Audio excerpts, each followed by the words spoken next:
मेरी बेटी स्कूल जाती थी।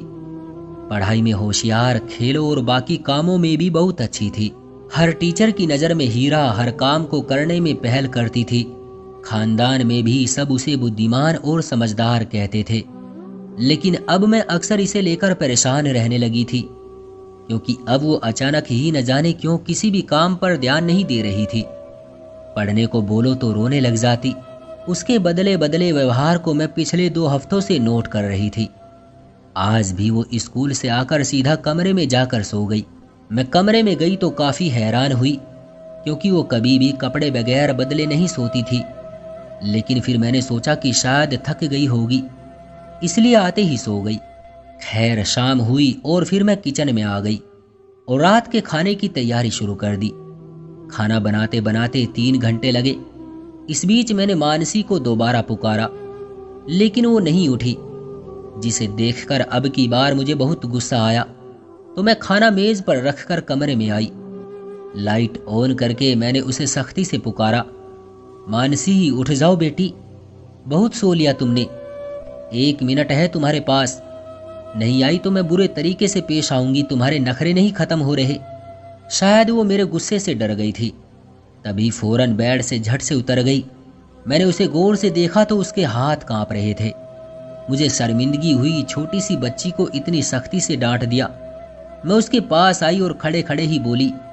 मेरी आवाज़ धीमी थी, मानसी बेटा फ्रेश हो जाओ, खाना खाकर होमवर्क भी तो करना है मेरी बेटी को।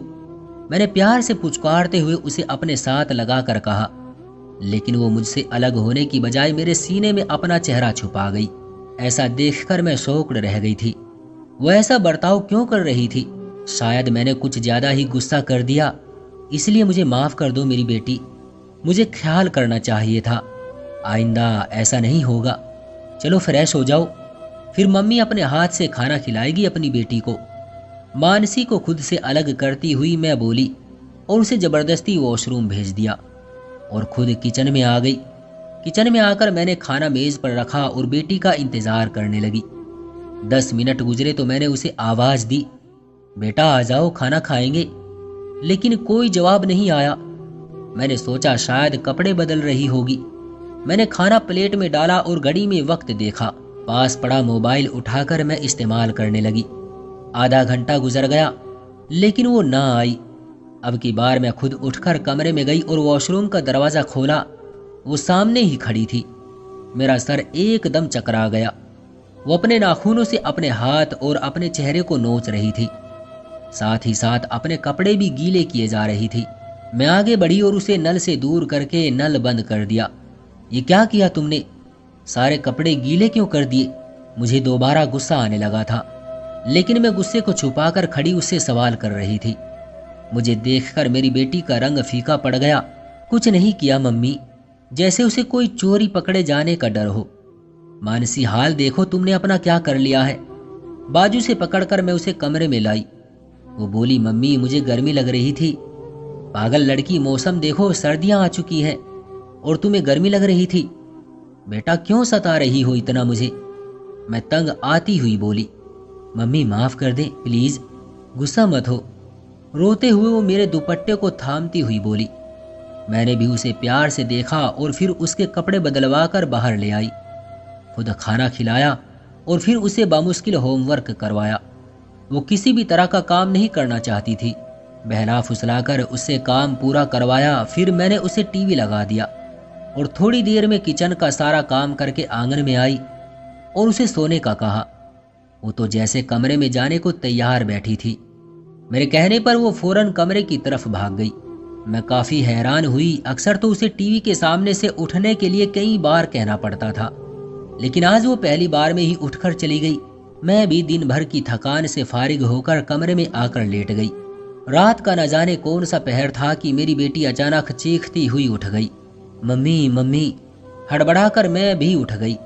मैंने लाइट ऑन की तो उसका चेहरा पसीने से भीगा हुआ था।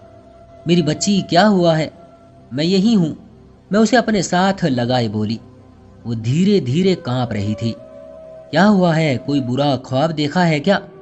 मेरे पूछने पर उसने सर हिलाया, लेकिन उसके चेहरे पर मुझे अजीब तरह की बेचैनी नजर आई, जैसे वो कुछ कहना चाहती हो लेकिन कह ना पा रही हो। मैं पूछती तो बताती भी नहीं थी। अब मैं इसे लेकर परेशान रहने लगी थी। कोई बात नहीं, तुम तो बहादुर हो, डरते नहीं हैं। चलो सो जाओ, शाबाश। उसे अपने साथ लुटाती हुई मैं बोली। थोड़ी ही देर में वो गहरी नींद सो चुकी थी। फिर उसे सुकून से सोता देख मैं भी लाइट बंद करके सो गई। सुबह उसे स्कूल के लिए उठाया तो स्कूल ना जाने की जिद करने लग गई। कहती मुझे अब पढ़ना नहीं है, मैं घर में रहूंगी, आपके साथ काम करूंगी। मैं उसकी बातें सुनकर दंग रह गई। कहाँ वो पढ़ाई की माला जपती रहती थी और अब ना पढ़ने का कहना।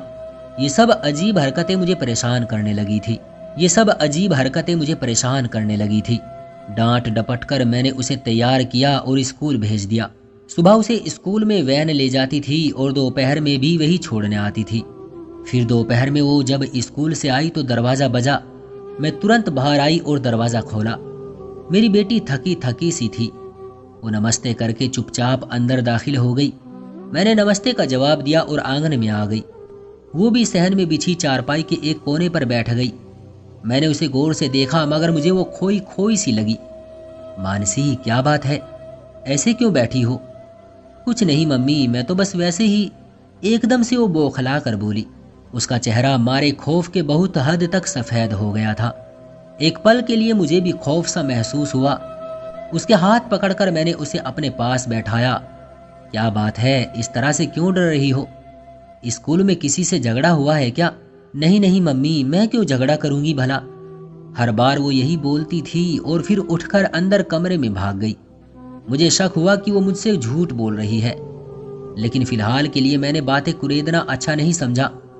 अगले दिन मानसी अपनी कलर बुक लेकर गई। मैंने पूछा कि आज तो इसका पीरियड नहीं बल्कि शनिवार को होगा, तो वो बहाना बनाती हुई बोली, नहीं मम्मी, पीरियड आज ही है, कलर बुक की चेकिंग है। मैंने भी ज़्यादा कुछ नहीं कहा। दोपहर में जब वो घर आई तो उसकी यूनिफॉर्म बहुत मैली थी। बेटा, वर्दी इतनी गंदी कैसे हो गई? घुटनों पर लगी मिट्टी, चेहरे पर लगी गर्द देखकर मैंने पूछा। मम्मी, मैं गिर गई थी, मैं बहुत परेशान हुई। शाम में जब मैं उसे होमवर्क करवाने बैठी तो डायरी पर नोट लिखा था। मैंने नोट पढ़कर अपनी बेटी को देखा। ये क्या है बेटा? स्कूल तो तू नहा कर गई थी, तो फिर ये नोट क्यों भेजा है आपकी टीचर ने कि आपसे बदबू आती है? वो मुझे नहीं पता मम्मी। मानसी एकदम से स्कूल बैग गुस्से से फेंकते हुए बोली। मेरी बेटी का ये अंदाज मैं पहली बार देख रही थी। उसे गुस्सा करते देख मैं बहुत हैरान हुई कि वो इतनी सी बात पर गुस्सा कर रही थी। मानसी, ये क्या बदतमीजी है? मानसी, ये क्या बदतमीजी है? बाजू से पकड़कर मैं उसे झिंझोड़ते हुए बोली। छोड़े मुझे मम्मी। अपना बाजू छुड़वाने की कोशिश करती हुई वो बोली। बेटी, बदतमीजी कर रही हो तुम, बोलो करोगी आइंदा दोबारा ऐसा? मैंने उसे तुरंत अपनी गुस्से भरी आंखें दिखाई। फिर वो बोली कि आप बूढ़ी हैं, गंदी मम्मी हैं, मुझे नहीं करनी आपसे बात। ये बोलती हुई अपना बाजू मुझसे छुड़वाकर वो अपने कमरे की तरफ चली गई। मैं अपना सर पकड़कर वहीं बैठ गई। मेरी बेटी के व्यवहार ने मुझे बहुत परेशान किया। दिन गुजरते गए, मेरी बेटी का व्यवहार बदलता गया। इधर स्कूल से भी रोज नोट आता कि बच्चों को नहलाकर भेजा करो, बू आती है। मैं पहल तो यही समझती रही कि शायद उम्र के साथ साथ मेरी बेटी में बदलाव आ रहा है। उसका अचानक से गुस्सा करना, चिड़चिड़ा हो जाना, वक्त पर खाना ना खाना, सारा दिन खामोश रहना, स्कूल से आते ही उसका थकान का बहाना करके सो जाना, ये सब मुझे नॉर्मल लग रहा था। मैं अभी भी उसकी बढ़ती उम्र का ख्याल करते हुए हर बात नज़रअंदाज करती रही। एक दिन वो स्कूल से आई और सीधा किचन में गई। मैं सहन में खड़ी फ़ोन पर बात कर रही थी। मैंने उसे किचन से निकलकर कमरे में जाते देखा। कॉल बंद करते हुए मैं कमरे में इसके पीछे आई तो जो चीज़ मैंने देखी मेरे पैरों तले से ज़मीन निकल गई। वो जो भी कर रही थी मुझे ऐसा लगा जैसे वो खुद के साथ कुछ कर लेगी। मैंने आगे बढ़कर उसके हाथ से छुरी लेकर दूर फेंक दी। ये क्या हरकत है? ये क्या कर रही थी तुम? फटी हुई बेडशीट को देखकर मैंने पूछा। कुछ नहीं कर रही थी। आंखें उठाकर उसने मुझे देखा और कहा। उसकी सुर्ख होती आंखें देखकर मुझे खौफ आया। मैं डर कर 2 कदम पीछे को हो गई, लेकिन फिर हिम्मत करके मैं उसके पास बैठ गई। अब मुझे अपने पास खतरे की घंटियां बजती महसूस हो रही थी। मानसी बेटा, मुझे बताओ क्या बात है? किसी ने कुछ कहा है क्या स्कूल में? किसी मिस ने डांटा है या टेस्ट नहीं अच्छा हुआ? कुछ नहीं हुआ मम्मी, आप जाए काम कीजिए अपना, मैं कपड़े बदल लूं। वो इतना बोली और वॉशरूम में खुद को बंद कर लिया। उसके अंदाज पर मैं ठंडी सांस भरकर रह गई। मैं बाहर आ गई। इस लड़की का कुछ नहीं हो सकता, भगवान जाने क्या मसला है इसके साथ। खुद से बड़बड़ाती मैं किचन में आ गई। लेकिन ऐसी क्या बात हुई थी जो ये ऐसा कदम उठाने का सोच रही थी? या फिर बस जानबूझकर मुझे तंग करने के लिए इसने बेडशीट काट दी थी? काम से फारिग होकर मैं अपनी बेटी को पढ़ाने के लिए बैठ गई। आज फिर नोट लिखा हुआ आया था, कृपया अपनी बच्ची को नहलाकर भेजा करें, आपकी बच्ची से अजीब सी बदबू आती है। मैं हैरान थी कि इतना समझाने के बाद भी मेरी बेटी रोज नहाकर क्यों नहीं जाती। फिर मैंने मानसी से शक्ति से पूछा तो उसकी आंखों में खौफ का साया सा लहराया। लड़खड़ाती जबान के साथ वो मुश्किल से बोली, मम्मी मैं रोज नहाकर जाती हूँ। रोज का कहा गया जुमला इसने आज फिर दोहराया। अच्छा तो फिर ये नोट क्यों आया है स्कूल से? मुझे नहीं मालूम, वो नाक चढ़ाती और नॉर्मल बनने की कोशिश करती हुई बोली। अभी और भी कुछ पूछती कि मेरा फोन बज उठा। बेटी का बैग समेटकर मैं फोन सुनने चली गई। बात करते करते मेरे दिमाग से ही निकल गया कि मुझे अपनी बेटी से बात करनी है। तभी दरवाजे की बेल बजी। मानसी दरवाजा खोलो, देखो बाहर कौन है। मैंने किचन में खड़े उसे आवाज दी, लेकिन वो नहीं उठी। मैं बाहर आई और उसे सख्त नजरों से देखा। कब से बोल रही हूं कि दरवाजा खोलो, सुनती क्यों नहीं तुम? उसे सख्ती से बोलकर मैं दरवाजा खोलने चली गई। दरवाजा खोला तो सामने मेरा पति खड़ा था। अरे आप? अचानक मुस्कुराकर मैंने उन्हें देखकर पूछा तो वह हंस दिए। हाँ मैंने सोचा कि छुट्टी मिली है तो अपनी पत्नी और बेटी से मिल लूं। मानसी देखो कौन आया है, बाहर आओ। मैंने आंगन में खड़े खड़े आवाज लगाई और अपने पति से सामान लेकर चारपाई पर रखा। मानसी बेटी, मैंने दोबारा से पुकारा लेकिन वो नहीं आई। रहने दो, मैं खुद चला जाता हूँ, कार्टून देख रही होगी। मुझे दोबारा आवाज देता देख मेरे पति ने मुझे रोक दिया और खुद अंदर चले गए। मैं भी पीछे पीछे चलती अंदर कमरे में आई तो वो अपने पिता के सीने से लिपटे धीमे धीमे शब्दों में जवाब दे रही थी। मेरे पति ने आंखों के इशारे से बेटी का मूड का पूछा तो मैं हंस दी। कुछ नहीं, बस डांट दिया है आज मैंने इसे, इसलिए मुंह बनाकर बैठी है। मेरे पति ने मुझे सख्त नजरों से देखा। मैं नजरें चुराती किचन में चली गई। मैं सुन सकती थी वो इसे मनाने की कोशिश कर रहे थे। वो उस जगह का नाम ले रहे थे। वो हर उस चीज का बोल रहे थे जो बेटी को पसंद थी। मैं ये भी सुन रही थी कि वो हर चीज पर जवाब देती जा रही थी। थोड़ी देर बाद वो उसे साथ लेकर बाहर आए और उसे कुर्सी पर बैठा दिया। खाना लग चुका था। खाना खामोशी से खाया गया। खाने के दौरान बोलने वाली मेरी बेटी खामोशी से खाना खा रही थी। मैं इस चीज की काफी हद तक आदी हो चुकी थी, इसलिए आराम से बैठी खाना खाती रही। लेकिन मेरा पति सारा वक्त मेरी बेटी को ही देखता रहा। रात हुई तो मानसी को सुलाकर मैं बाहर आंगन में आकर बैठ गई। मैं भी अभी बैठी ही थी कि वो भी आकर बैठ गए और किसी गहरी सोच में डूब गए। उन्होंने इसका चेहरा देखकर पूछा, तुमने मानसी को देखा? वो बदली बदली लगी, खामोश, हर चीज से अनजान थी।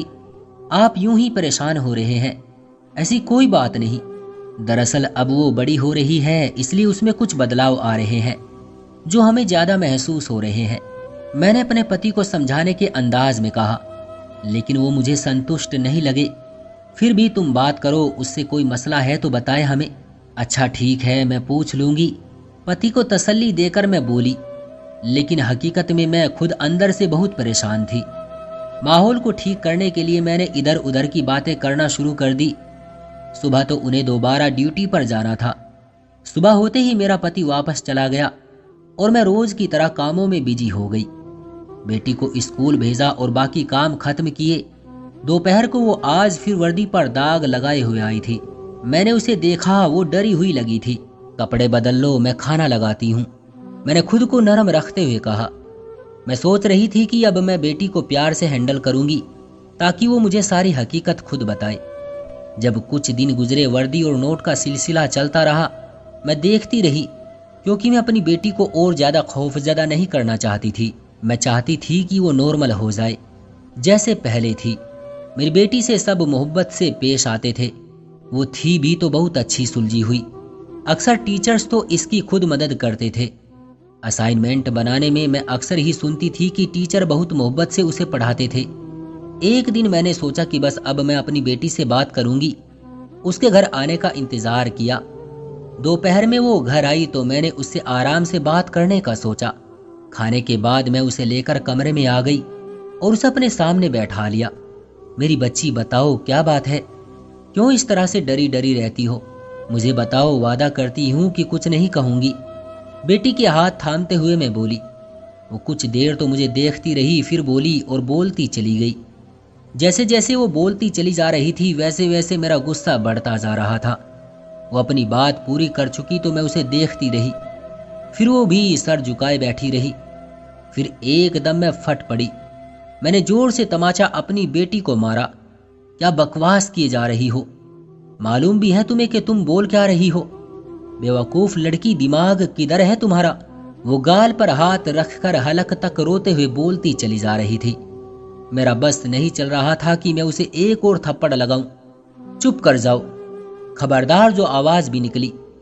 इसे हिचकियों के साथ रोता देखकर मैं बोली, और मैंने सोच लिया था मैं खुद जाकर देखूंगी कि आखिर मामला क्या है। जो इस तरह से झूठ बोलना भी शुरू कर चुकी थी, इसलिए जल्दी काम खत्म किया। आज स्कूल जाकर नोट का मामला भी खत्म करूंगी। इसलिए मैं चादर लिए स्कूल की तरफ चल पड़ी। स्कूल पहुंचकर मैं सीधा मानसी की क्लास में गई, लेकिन वो वहां मौजूद नहीं थी। कुछ बच्चों ने बताया कि वो फला फला रूम में एक टीचर के पास है। मैं वहां गई और बगैर नोक किए दरवाजा खोल दिया। दरवाजा खोलते ही जो मंजर मेरी आंखों के सामने था, उसने तो मुझे अंदर तक ही हिला दिया, मानो जैसे पूरा आसमान मेरे सर पर आ गिरा हो। वो टीचर मेरी बच्ची के साथ गलत हरकत कर रहा था। मेरी बेटी के बाजू उसकी गिरफ्त में थे। मेरे अचानक अंदर आने पर वो एकदम बौखलाकर दूर हुआ। वो एक दरिंदा टीचर था। आगे बढ़कर मैंने अपनी बेटी को उससे दूर करके अपने साथ लगाया, उसे चूमा। मैंने महसूस किया कि उससे आज भी वही बदबू आ रही थी, उन्हीं दागों की जो मैं देखती थी। अपनी बेटी को अपने पीछे करते हुए मैंने उस शख्स के चेहरे पर जोर से तमाचा दे मारा। मेरी चीखों से और ऊंचा बोलने से सारे स्कूल टीचर इकट्ठे हो गए। उसी वक्त उस टीचर को सबने मिलकर बहुत मारा पीटा और पुलिस को बुलाकर उसे जेल भिजवा दिया। मैं अपनी बेटी के सामने बैठ गई और उसे अपने गले लगाया। वो कांप रही थी, रो भी रही थी, मैं भी रो रही थी। फिर मैंने उसे खुद से अलग करते हुए उसकी वर्दी देखी। मेरी बच्ची, मेरी समझदार बच्ची। मैं उसका चेहरा चादर से साफ करती हुई बोली, ये सब्जी और रंग तुम खुद गिराती थी ना वर्दी पर? मैं रोती हुई पूछ रही थी उससे। जी मम्मी, मैं ही गिराती थी, ताकि मैं उसे अच्छी न लगूं, बल्कि गंदी लगूं और वो मेरे पास ना आ सके। मैं डरती थी मम्मी, मैं बहुत डरती थी। मैं कहती थी कि प्लीज मुझे छोड़ दो, लेकिन वो मुझे धमकाया करते थे कि अगर मैंने किसी को बताया तो वो मुझे मार देंगे। मम्मी, वो कहते थे कि मैं गंदी हूं, मुझसे बू आती है।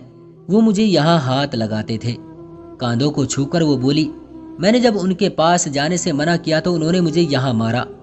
गाल पर हाथ रखकर वो हिचकियों के साथ बोली, मम्मी प्लीज मुझे बचा ले, मुझे नहीं रहना यहाँ, मुझे नहीं पढ़ना यहाँ, प्लीज मम्मी। वो मेरे साथ लगकर रोती हुई बोली थी। फिर अचानक से वो खामोश हो गई। मेरी बच्ची, आंखें खोलो। मानसी बेटा। मैंने बेटी को खुद से अलग करते ही उसका चेहरा थपथपाया, लेकिन वो होश में नहीं आई। बेटी को करीबी अस्पताल लेकर गई। वहां जाकर पता चला कि बच्ची खौफ की वजह से बेहोश हो गई। ज्यादा जहनी दबाव से मेरे पैरों तले से जैसे किसी ने जमीन खींच ली थी। जल्दी से मैंने अपने पति को फोन किया और सब बता दिया। पति जब वापस आए तो अपनी जान से प्यारी बेटी को इस हालत में देखते ही उनकी भी जैसे कमर टूट चुकी थी। मैं शर्मिंदा होकर अलग बैठी हुई थी। ये सब मेरी ही गलती थी, मेरी ही कोताही थी, वरना मेरी बेटी ने तो मुझे बार बार सच बताने की कोशिश की थी। मैं कैसे ना समझ सकी उसकी वो हालत। मैं बस यही सोचती थी, अब मेरी बेटी का पढ़ाई से दिल भर गया था। सिर्फ मेरी ही बेटी नहीं, बल्कि आज तक उसने न जाने कितनी लड़कियों के साथ ऐसा किया होगा, जिस वजह से आज मेरी बेटी भी उसकी हवस का शिकार हो चुकी थी। उसके बाद से वो वक्त से पहले ही बड़ी हो गई थी। अब वो कोई शरारतें नहीं करती थी, खामोश रहती थी, बड़ी गहरी बातें करने लगी थी। हमने दूसरे स्कूल में उसका एडमिशन करवा दिया था। लेकिन मेरी बेटी की मासूमियत अब वापस नहीं आ सकती थी। मेरा पति भी अब मुझसे दूर दूर रहने लगा था। उनको इन सब में मेरी ही गलती लगी थी। वो गलत भी नहीं थे, उसमें वाकई मेरी ही गलती थी। मेरी ही लापरवाही का नतीजा था। मुझे अपनी बेटी का ख्याल रखना चाहिए था, लेकिन मैंने अब अपनी सारी तवज्जो अपनी बेटी पर लगा दी थी, जिसकी वजह से हमारी जिंदगी में काला तूफान लिख दिया गया। आज भी वो शख्स जेल में अपने किए की सजा भुगत रहा है। दोस्तों, हमें सबसे ज्यादा अपने बच्चों के करीब रहना चाहिए, इनका दोस्त बनकर रहना चाहिए। इनको सिखाना चाहिए कि अगर कभी ऐसी छोटी सी हरकत भी हो तो वो आकर हमें बताए। माँ बाप बनकर नहीं, दोस्त बनकर रहना चाहिए औलाद के साथ। आज मेरी बेटी के 2 बच्चे हैं और जिस तरह से उसने उनका पालन पोषण किया है वो हर बात अपनी माँ को आकर बताती हैं। उसे देखकर आज भी मैं खुद पर अपनी लापरवाही पर शर्मिंदा हो जाती हूँ। आपको क्या लगता है, उसमें मेरी ही सारी गलती थी? क्या मुझे पहले दिन ही जो नोट आया था तभी जाकर हर चीज की जांच पड़ताल कर लेनी चाहिए थी? या सबसे ज्यादा बड़ी गलती उस स्कूल के स्टाफ की थी कि जिन्होंने एक घटिया टीचर को नौकरी पर रखा हुआ था? दोस्तों, आज की इस कहानी के बारे में आपकी क्या राय है? कमेंट करके हमें जरूर बताएं। वीडियो को लाइक करके चैनल को सब्सक्राइब कर लीजिए और हाँ, साथ में घंटी को दबाकर ऑल पर सेट कर लीजिए ताकि आने वाली वीडियो आपको तुरंत मिले। मैं मिलता हूँ आपसे अगली वीडियो में, तब तक के लिए धन्यवाद।